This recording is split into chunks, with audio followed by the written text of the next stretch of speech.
Buenas noches. En el centro del Océano Atlántico, hace aproximadamente 12.900 años, desapareció la Atlántida. No se han encontrado las ruinas de sus ciudades. Contamos con las descripciones que le dieron forma a la leyenda y con canalizaciones de seres que, utilizando su intuición, nos cuentan cómo vivían, sus creencias, el desarrollo tecnológico y psíquico que alcanzaron. Basándonos en estas fuentes, hemos recreado la isla nunca encontrada y a Poseidonis, su capital. Acompáñenos en este viaje al corazón de la civilización desaparecida, de la cual derivan nuestros conocimientos. La descripción más antigua de la Atlántida la hace Platón en el diálogo de Critias, nieto de Solón, un gobernante griego que visitó Egipto en el año 590 a.C., quien recibió esa información de sacerdotes egipcios. La recreación que veremos se basa en esa descripción y en la información recopilada por seres extraordinarios que acceden a los archivos acásicos del universo.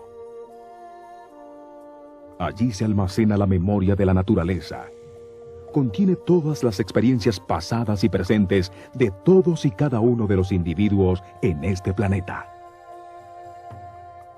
Cada ser vivo está inmerso en un mar de energías como un pez en el agua. Se encuentra siempre en contacto con los ritmos y armonías de todas las energías de su universo. Pero solo unos pocos son conscientes de ello. Los clarividentes usan facultades que tienen latentes todos los seres humanos para percibir en ese mar energético, por canales distintos, a los 5 sentidos tradicionales. Eventos a distancia en el espacio y el tiempo, almacenados en esos archivos acásicos. Edgar Cayce, un renombrado psíquico y sanador holístico, fue uno de los videntes que más información nos dejó sobre la Atlántida. En 1877, nace en Estados Unidos y fue un niño con una extraña habilidad. Podía dormir con la cabeza en un libro y al día siguiente despertar sabiendo todo su contenido. A los 21 años, perdió su voz y bajo hipnosis diagnosticó su propio problema y la manera de curarse. Así descubrió que podía diagnosticar y decir cómo curar, iniciando un proceso que sanó a miles de personas.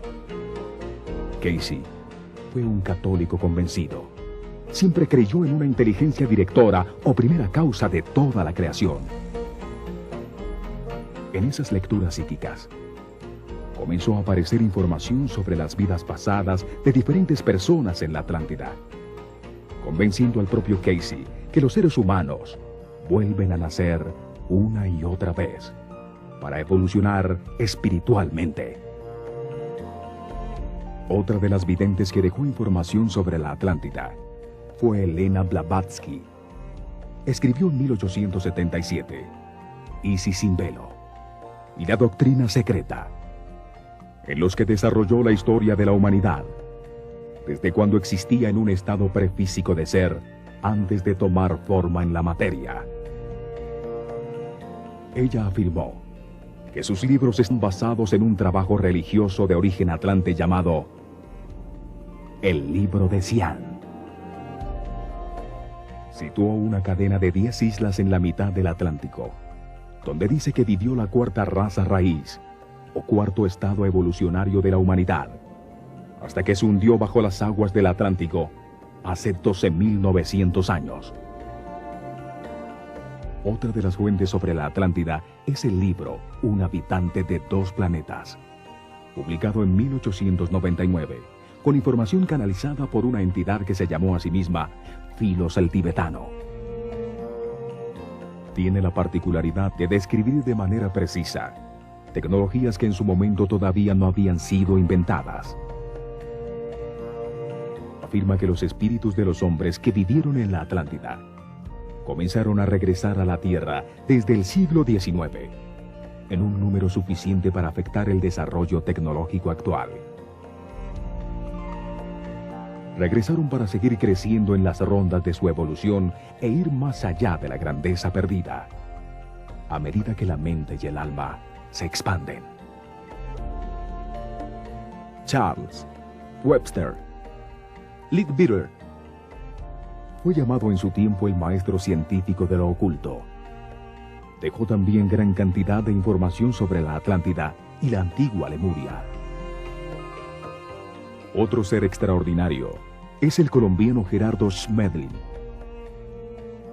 quien experimentó la muerte clínica a los 22 años, cruzando el túnel más allá de la vida, donde se encontró con seres de dimensiones no físicas, dedicándose a los temas espirituales.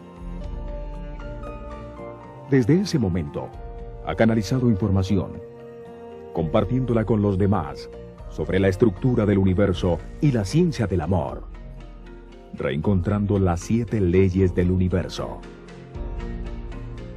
Y por supuesto, se utilizaron las traducciones de los textos escritos por Tot el Atlante, de las hoy desaparecidas tabletas Esmeralda. Toda esta información psíquica y la de carácter histórico suministrada por Platón nos permite ilustrar el mundo desaparecido de la Atlántida, para sacarlo de las aguas de la inconsciencia, donde lo tenemos sumergido.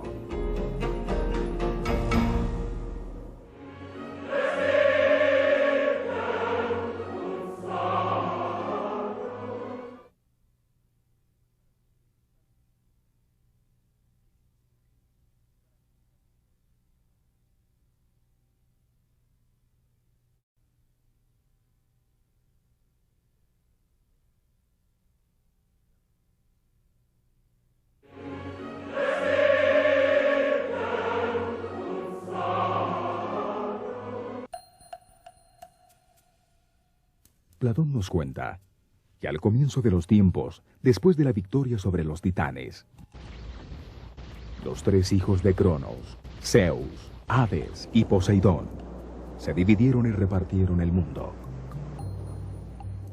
Le correspondió a Poseidón el gobierno de las aguas y la isla de la Atlántida. Allí vivían los mortales Evenor y Leucipa, con Clito, su única hija, de la cual se enamora perdidamente. Con ella tiene 5 parejas de mellizos. A los primeros en nacer los llamó Atlas y Gadeiros, el mismo nombre que llevan los 2 volcanes gemelos que dominaban la isla. Atlas, el primogénito, se convirtió en el primer rey de la isla y llamó con su nombre Atlántico al océano que la rodeaba.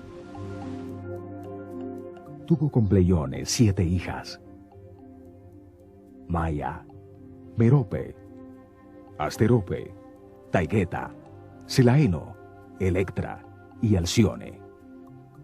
Las 7 Atlantes, que los griegos llamaron las Pléyades. A cada una le correspondió una de las islas de la Atlántida.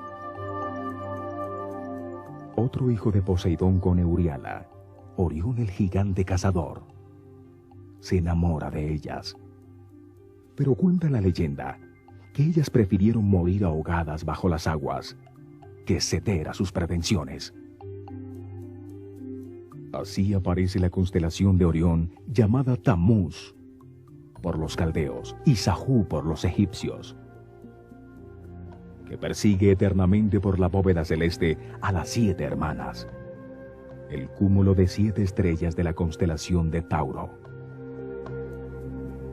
Comienza así la monarquía atlante, que por muchos miles de años fue de carácter hereditario, pero después, con la evolución de su sociedad, se comenzó a elegir el rey por votación popular. Se escogía entre los 7 rishis, o hombres más sabios de la Atlántida, quien gobernaría hasta su muerte.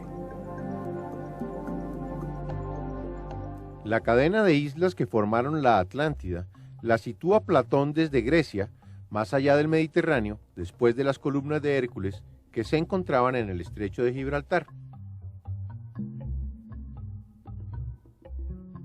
Al movernos verticalmente por el planeta, sobre la línea de 45 grados longitud al oeste del meridiano de Greenwich, partiendo de la línea de 0 grados de latitud o ecuador, se llega a los 25 grados de latitud norte, un poco más arriba del trópico de Cáncer. Sobre el meridiano de los 65 grados de longitud oeste se encuentran las Islas Bermudas.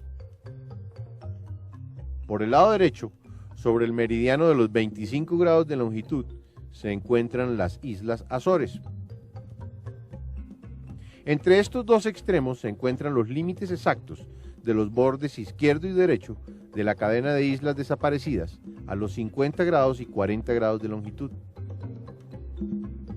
La Atlántida se encontraba directamente encima de la fractura de Atlantis, la grieta del Atlántico Medio, cuya existencia predijo Helena Blavatsky en 1877.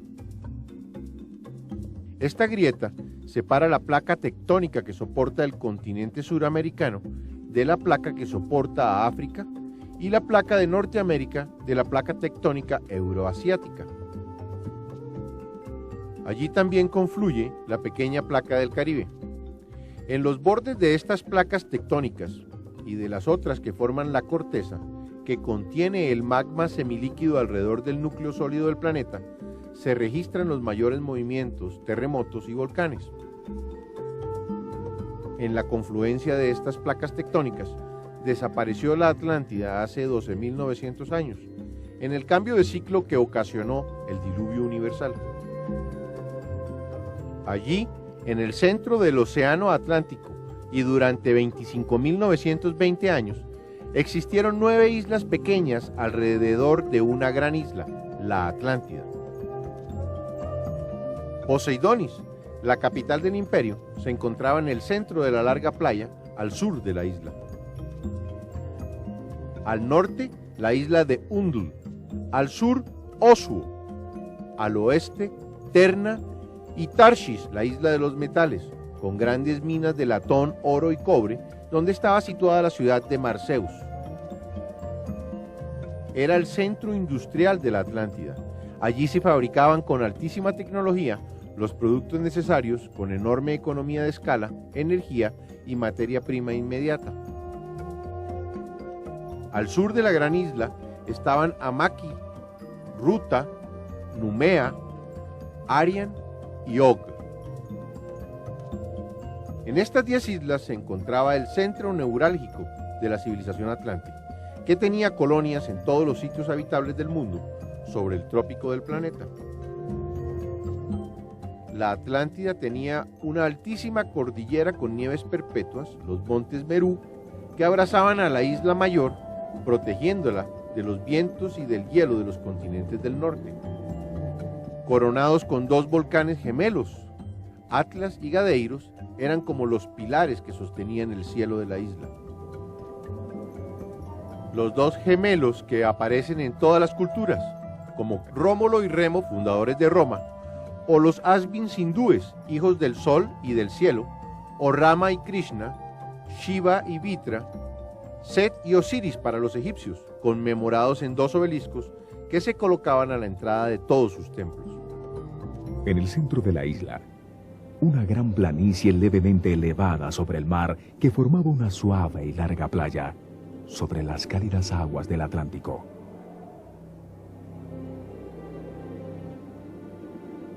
De las nieves en las montañas, de la cumbre de Atlas, bajaba un gran río, el Parfa, y cientos de riachuelos, generando en el clima tropical una temperatura muy agradable.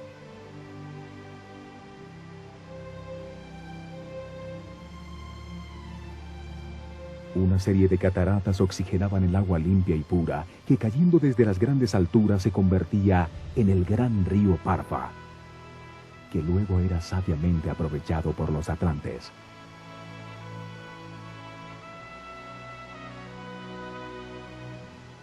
En la montaña, el gran lago de Ingal almacenaba el agua, haciendo de enorme reserva de agua potable.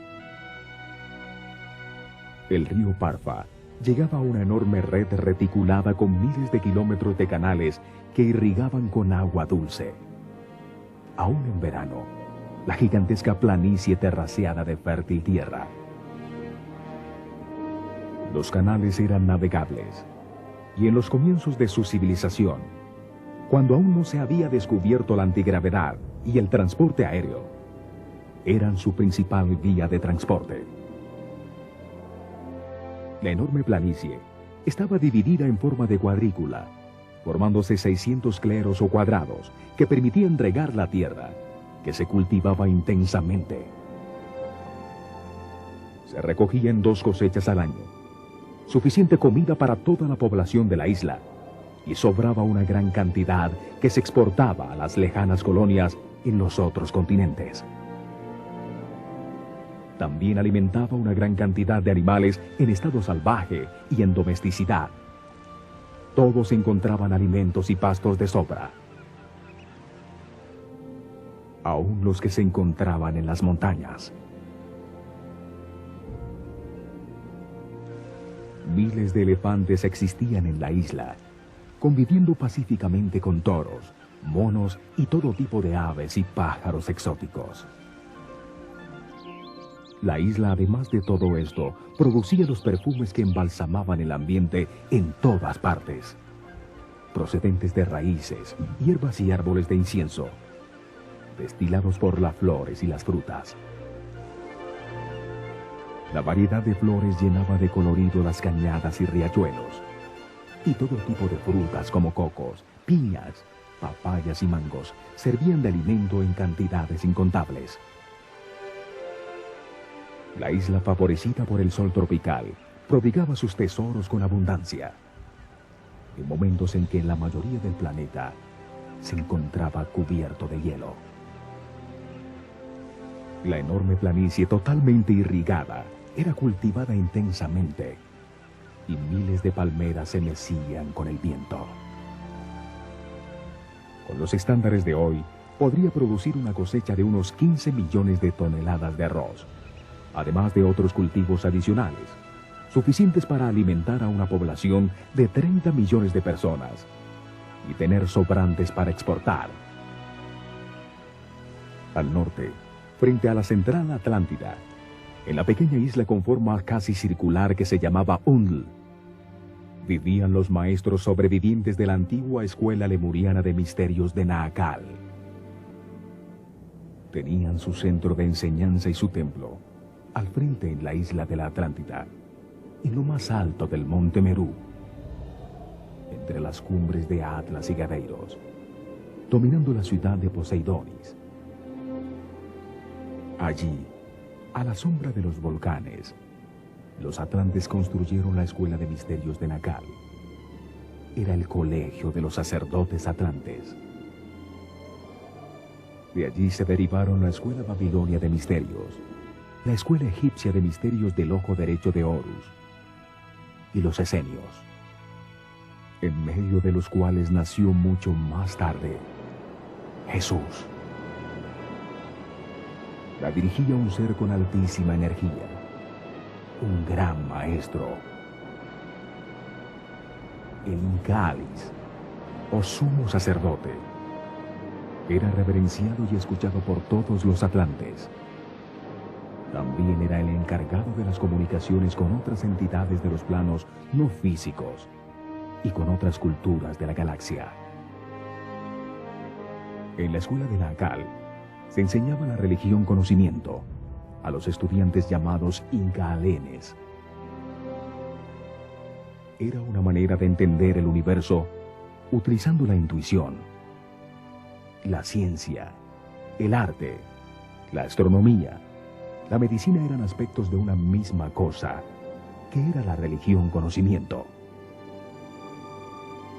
En la Atlántida, la educación era suministrada por el Estado. Cada niño recibía la educación más apropiada para sus habilidades y gustos. Se enseñaba a todos química, matemáticas, astronomía y sanación magnética. Se desarrollaba en los niños sus facultades psíquicas y el manejo de las fuerzas escondidas de la naturaleza, las propiedades ocultas de las plantas y los procesos de transmutación alquimista.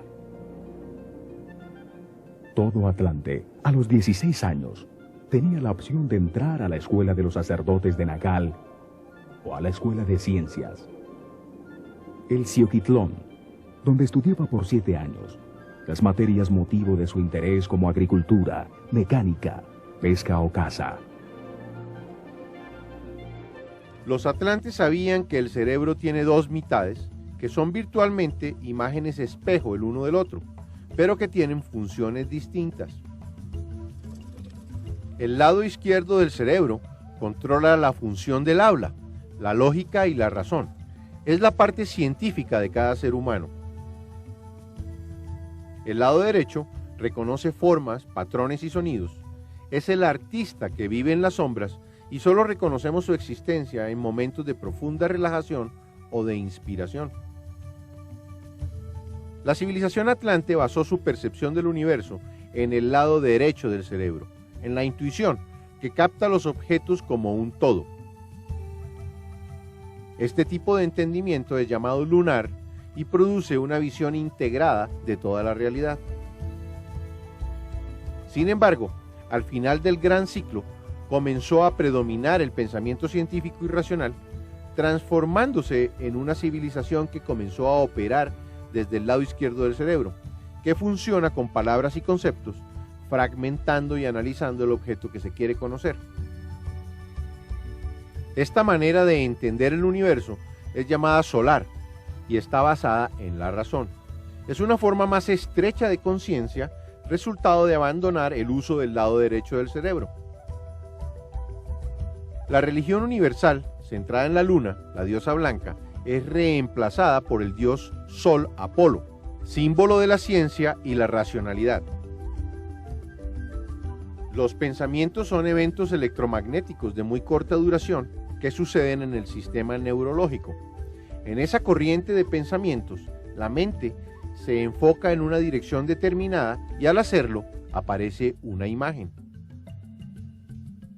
Esta imagen afecta al cerebro, produciendo cambios en el sistema nervioso y en sus químicos, influenciando la forma en que se siente.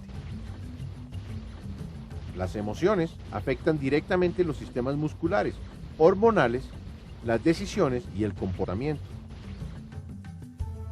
Es por eso que las imágenes que aparecen en la mente, escogidas conscientemente o no, afectan al estado físico, las emociones, las decisiones, las acciones y los pensamientos.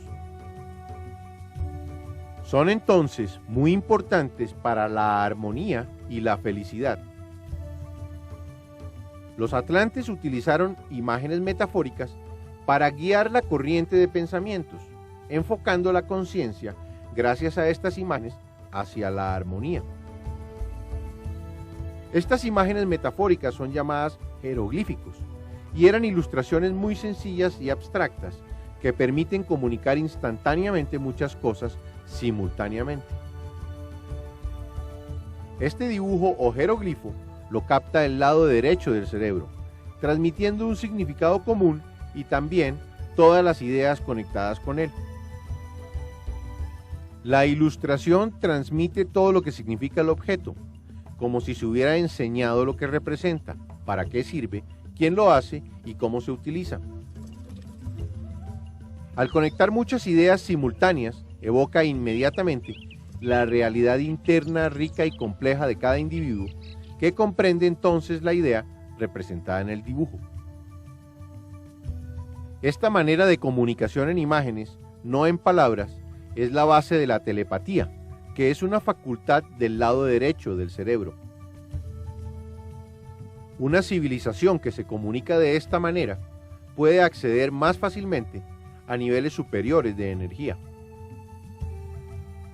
La palabra es una colección de letras y sílabas que capta el lado izquierdo del cerebro, basada en el lenguaje humano, en vez de dibujos de objetos.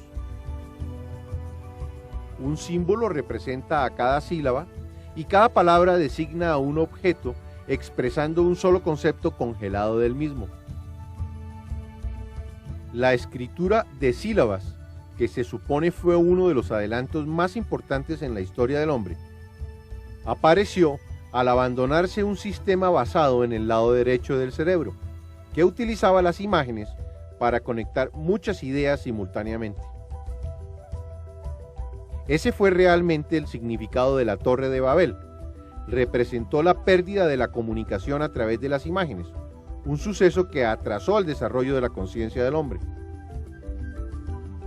Esa manera lunar e intuitiva, basada en el lado derecho del cerebro, combinada con la manera actual racional, basada en el lado izquierdo del cerebro, puede conducir al hombre a un sitio nuevo, la utilización simultánea de los dos hemisferios. Esto puede acelerar su desarrollo de conciencia y conducirlo a elevadísimos niveles de energía, como fue el caso de los mayas. Seguramente, este es el propósito del universo, el conducir a la humanidad de la intuición a la razón y luego a un estado simultáneo de razón e intuición. Las facultades psíquicas están ahí como herencia de la raza, esperando el esfuerzo individual para recobrarlas y darle a nuestro carácter más claridad y más poderes trascendentes. Es muy importante reconocer la existencia de un sistema de conocimiento que perciba el universo como un todo, una forma distinta a la fragmentada y racional del hombre actual, que no le permite encontrarle el sentido a la vida. Esa es una de las conexiones que debemos hacer con los atlantes, para aprovechar las experiencias pasadas, que son como el agua que fluye en la mente de la humanidad. A través de los canales de riego que bordeaban los campos cultivados o los pastos con ganado y ovejas, el agua del río Parfa llegaba hasta el anillo exterior de la ciudad circular de Poseidonis. Tenía 30 kilómetros de diámetro. La ciudad estaba diseñada como una sucesión de anillos circulares de tierra y agua, comunicados por 10 puentes colgantes. 4 puentes colgantes comunicaban el campo con la ciudad, atravesando la muralla circular exterior de bronce, que conformaba las graderías de un enorme hipódromo que le daba la vuelta a todo el anillo de tierra y proporcionaba una vasta carrera a las competencias de caballos, aurigas y jinetes. Protegida por las murallas de metal y entre anillos de agua, en su interior se encontraba la ciudadela real y miles de viviendas, que en medio de jardines y piscinas, giraban alrededor del núcleo central de la ciudad. Sus conocimientos en la transmutación de elementos y metales, y las grandes minas en la isla de Tarshish, permitieron la utilización en gran escala de metales en la arquitectura. Los edificios eran construcciones de grandes proporciones, muchos de los cuales tenían jardines en sus cubiertas. Había fuentes en todas partes. Muchas de las casas tenían forma de domos y de conos que terminaban como agujas. 4 puentes colgantes de auricalco conducían al segundo anillo de tierra, que tenía medio kilómetro de ancho. Allí, entre jardines y fuentes, construyeron templos piramidales y viviendas. Estaban la mayoría de las casas de los oficiales de la corte y el palacio de los extranjeros, donde se alojaban los forasteros por cuenta del gobierno, mientras decidieran permanecer en Poseidonis. Otro puente colgante de gigantescas torres de auricalco atravesaba el último canal con agua que rodeaba el complejo, llegando a una gran plaza por una amplia avenida. En el centro, dominando la ciudad, sobre una planicie circular de 1 kilómetro de diámetro, se encontraba el templo sagrado del Incalitlón, construido en granito blanco pulido, que destellaba al sol. Era la fuerza central de la experiencia atlante, una reluciente pirámide de 150 metros de alta, rematada por un piramidón de oro y cristal, rodeada por un gran bosque de milenarios cedros y palmeras.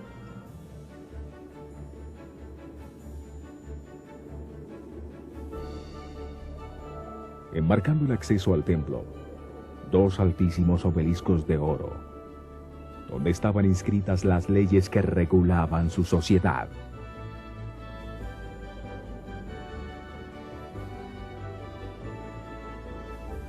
Al lado derecho estaba el palacio de Nagakoi, el mismo sitio donde el dios Poseidón, también llamado Neptuno por los romanos y Clitos la mujer mortal, engendraron el linaje de los 10 príncipes atlantes. Allí, en un palacio hecho totalmente de oro, rodeado de jardines y plazas, continuaba viviendo el rey de la Atlántida. Al lado izquierdo de la plaza, las enormes cúpulas que contenían las termas de los baños públicos de las Nereidas, con sus cámaras hirvientes y sus heladas piscinas. En el gran templo del Incalitlón cabían 75.000 personas. Estaba dedicado al Incal, el punto neutro entre las fuerzas negativa y positiva, el punto cero de la polaridad. La pirámide en su interior semejaba a una enorme gruta natural con doradas estalactitas. En su parte superior remataba en una estructura de oro y cristal, por donde entraban los rayos del sol. El aire era menos denso, como si las alturas hubieran descendido a un nivel inferior. Una suave y permanente luz blanca que no parecía emanar de ningún sitio iluminaba el techo de cristales, llenándolo de miles de brillos y destellos. En todo el centro de la gigantesca pirámide, flotando sobre una plataforma compuesta por 2 triángulos equiláteros intersectados, de baquelita roja, se encontraba un gigantesco cubo de cristal de cuarzo. Lo llamaban Tuaoi, o el cristal de fuego de la muerte. Sobre su cara superior flameaba una enorme luz blanca con forma de lanza, que se elevaba con su intenso poder hacia la punta de la pirámide. La luz que emanaba no producía calor. No era alimentada por ningún combustible, aceite ni corriente eléctrica, y sin embargo, llevaba siglos prendida. Era un vórtice energético, una puerta de comunicación interdimensional, a través del cual la fuerza primaria de vida, como un rayo de luz que atraviesa un prisma, se manifestaba en el mundo físico de las formas. A través de este enorme cristal, el Tuaoi, los atlantes se comunicaron con las dimensiones superiores. Comunicaba lo infinito con lo finito. Era una puerta que conducía a la dimensión que cada alma debe descubrir por sí misma en el momento de su muerte.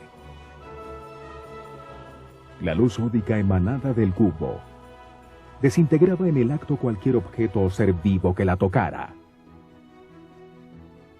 Era el principio mayor que contiene a todas las fuerzas inferiores. Cuando se ponen en contacto, instantáneamente, lo inferior desaparece.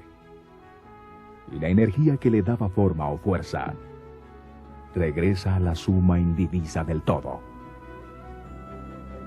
En el centro del Incalitlón, en el centro de Poseidonis, se realizaba la ceremonia de la muerte para todos los atlantes. El cuerpo físico de los que morían era colocado sobre el tetraedro de baquelita, bajo el cubo de cristal, elevándolo suavemente hasta que la luz ódica lo tocaba, desintegrándose instantáneamente al entrar en contacto con el fuego de la muerte. De esa manera, la luz del cristal desintegraba simultáneamente el cuerpo físico y cuerpo astral.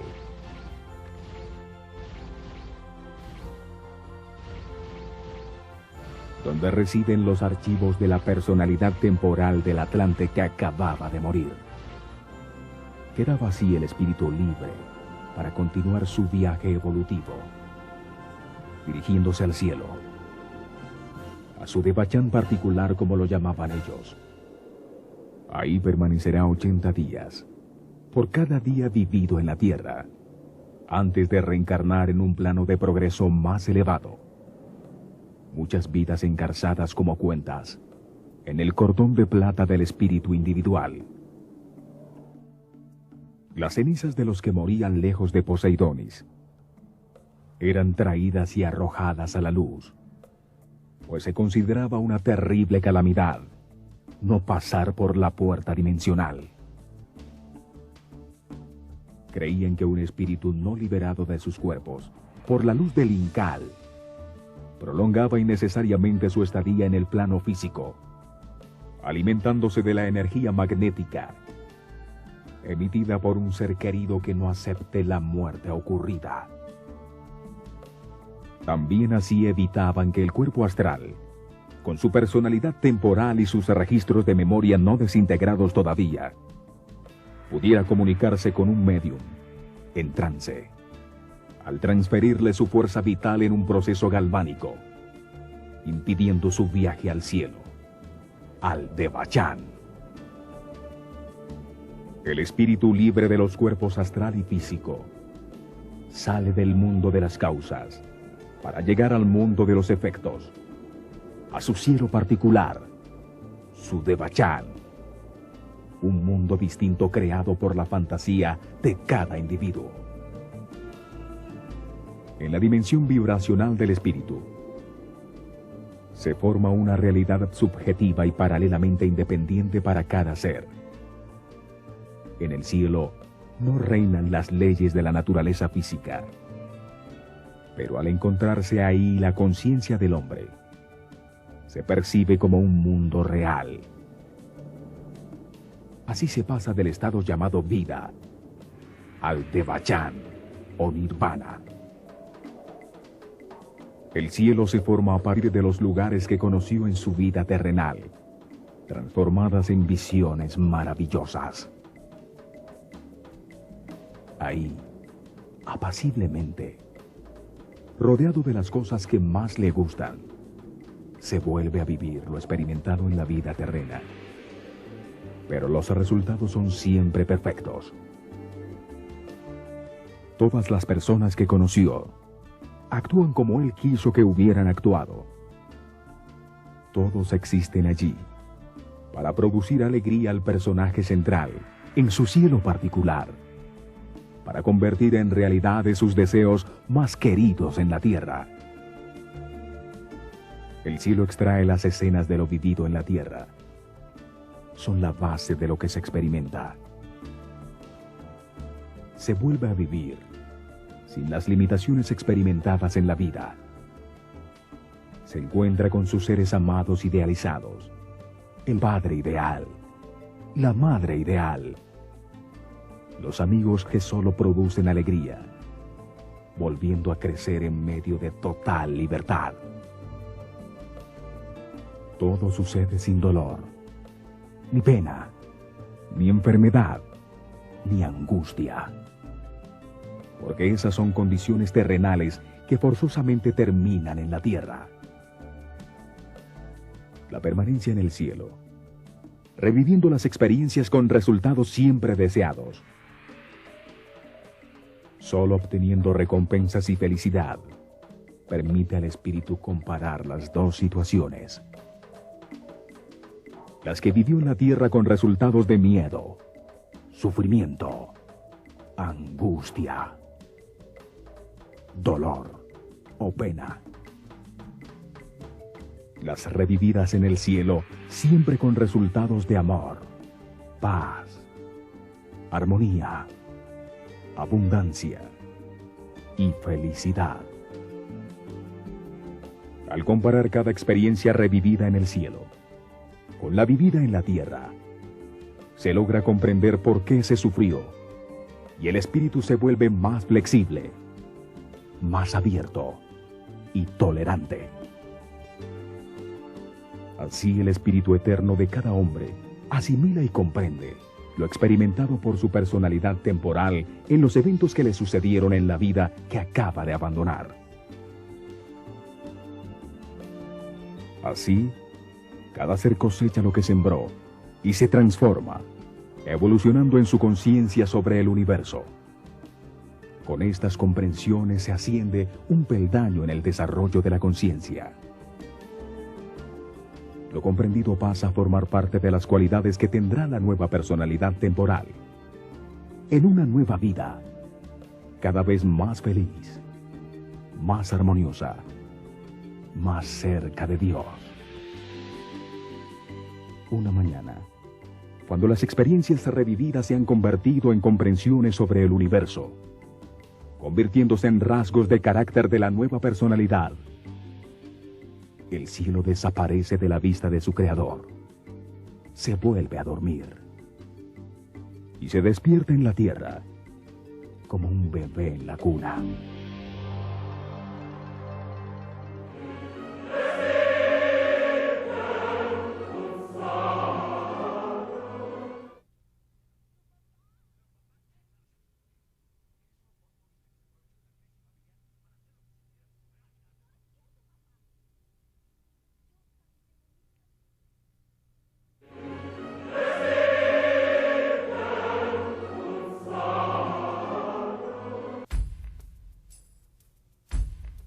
El conocimiento y la comprensión de las leyes universales dan herramientas a cada ser humano para llenar su vida presente de armonía y felicidad.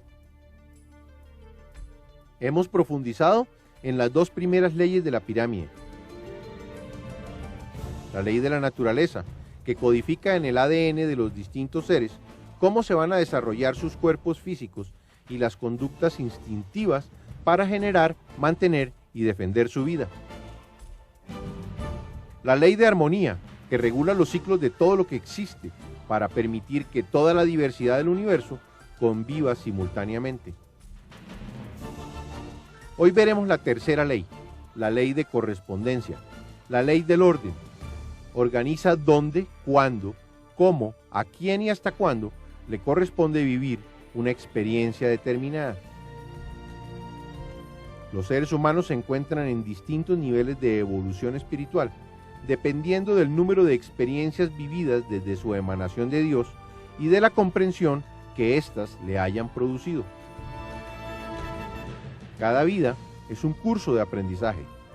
Cada vez se tienen experiencias más complejas y se va ascendiendo en las jerarquías del universo hasta regresar a Dios. En el primer nivel de conciencia se viven experiencias que permiten aprender a controlar los instintos agresivos y las emociones animales. En el segundo nivel se desarrollan los sentimientos y la sensibilidad a través de experiencias para aprender el valor de la vida. En el tercer nivel se aprende que para ser feliz es necesario tener relaciones armoniosas con los demás. La mayoría de las experiencias de los seres actualmente encarnados sobre la Tierra son para aprender el respeto y la tolerancia. La humanidad se encuentra en el amanecer de la galaxia, a punto de entrar al cuarto nivel de conciencia, donde el respeto y la tolerancia encontrados permitirán una nueva era de armonía, paz y felicidad. En este nivel se comprenden las leyes universales. Se aprende a asumir las decisiones. Se aceptan todos los eventos de la vida como parte de un proceso de aprendizaje. No se culpa ni se juzga a nadie, ni siquiera a sí mismo, de lo que sucede. El planeta Tierra está diseñado para contener los primeros niveles de evolución de conciencia del universo. La ley de correspondencia determina en qué lugar se nace, con las condiciones socioculturales necesarias para producir las experiencias de aprendizaje correspondientes al nivel del ser que va a encarnarse. Determina también en qué familia se nace, encontrando una que tenga un nivel de conciencia similar al de su actual desarrollo. También define qué tipo de cuerpo o sexo le corresponde experimentar en esta nueva vida, para facilitar las experiencias que necesita. Si asemejamos la experiencia en la Tierra con un colegio, veremos que hay alumnos en distintos niveles, cada uno con materias, profesores, compañeros y salones distintos, cada uno en su nivel correspondiente. No es injusto encontrarse en primer grado y no en sexto, sino que corresponde con su nivel de evolución en el proceso de comprensión del universo. No existe entonces la injusticia. Solo la correspondencia de evolución con la circunstancia que se vive. A cada quien le corresponde lo que le sucede en la vida. Y cada quien tiene exactamente lo que necesita para aprender lo que vino a aprender en el presente. En el ejemplo del colegio, la ley de correspondencia determina qué materias o experiencias son las que el estudiante debe vivir para seguir avanzando en su comprensión sobre la vida. Crea las circunstancias para que se manifieste un evento determinado en un lugar definido, de manera que al afectar a una serie de personas, les permita aumentar su comprensión sobre el universo. Se reconoce al observar que el planeta no es uniforme, sino que tiene distintos climas, distintas sociedades, distintos niveles de respeto y conciencia en sus habitantes. Si algo sucede en alguna parte, es porque le corresponde suceder. La casualidad no existe, porque destruiría el universo. El libre albedrío permite escoger si se aceptan todos los eventos de la vida como necesarios para su propia evolución espiritual, o si quiere luchar contra ellos, y al hacerlo, colocarse en un camino de sufrimiento. Cuando se es rebelde y no se acepta lo que sucede. Cuando una persona ya no puede aprender más de un lugar y circunstancia, se sucede un cambio de situación que la lleva a un nuevo proceso de aprendizaje. Siempre sucede lo que tiene que suceder. Y lo que no, no sucede. Por eso no hay nada que temer. La ley de correspondencia regula el destino de cada ser, determinando las experiencias que debe vivir para comprender algo que permita a su conciencia evolucionar, haciéndolo más sabio. Todos los seres humanos se encuentran en el colegio de la vida para ir aprendiendo gradualmente. Esto se logra a través de sucesivas vivencias correspondientes con el nivel de su evolución. A medida que se asciende en su comprensión, las experiencias van cambiando. La evolución es un proceso gradual que permite comprender que todo sucede por amor, en un proceso definido por las leyes universales.